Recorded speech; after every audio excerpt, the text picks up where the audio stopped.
खुदा के वास्ते अम्मी नहा लें, बहुत बदबू आ रही है आपके पास से। अभी 4 दिन पहले ही तो नहाई थी। ये देखो, फिर एक बच्चा गटर में गिर के मर गया। हमारे बच्चों के साथ ही होता है। उन कमीने अमीर लोगों के बच्चे तो गाड़ियों में बैठ के गार्ड्स के साथ स्कूल जाते हैं ना।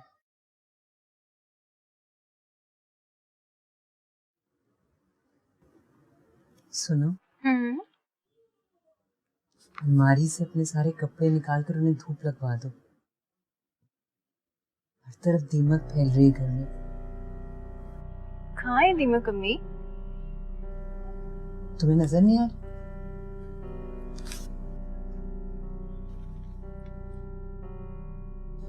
तुम्हें दिखाई नहीं देता? ये देखो, दरवाजे की चौखट पर मट्टी की लकीरें।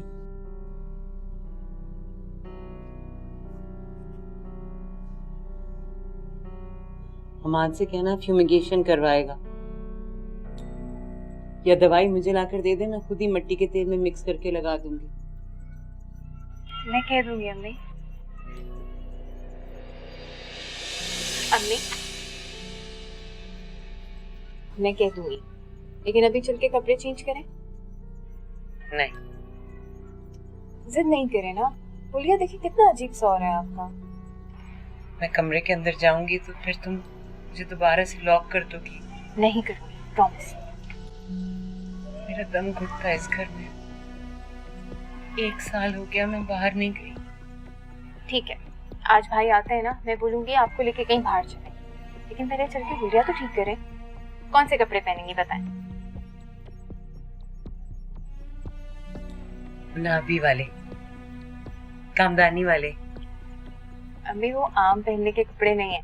मैं आपको एक बहुत अच्छा सा लॉन का जोड़ा निकाल के देती हूँ। चलिए चलिए, आए।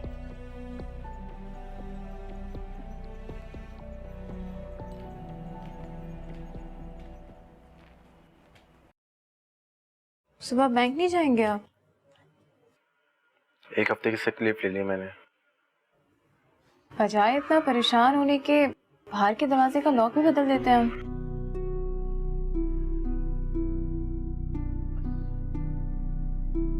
एक बार पता चल जाए कि अम्मी वहां के बाहर जाती हैं तैयार होकर, फिर देखते हैं कि करना क्या है। वैसे रहमत साहब और मिसेस बेग ने ना इस बात को कुछ ज्यादा एग्जैजरेट कर दिया है। अम्मी से नहाया तो जाता नहीं है, वो तैयार क्या खाक होगी। ये तो बस किसी तरह से पता चल जाए। तुम एक काम करो, जाके सो जाओ। आपको कॉफी बना दूं? अरे नहीं बाबा, जाके सो जाओ। ओके।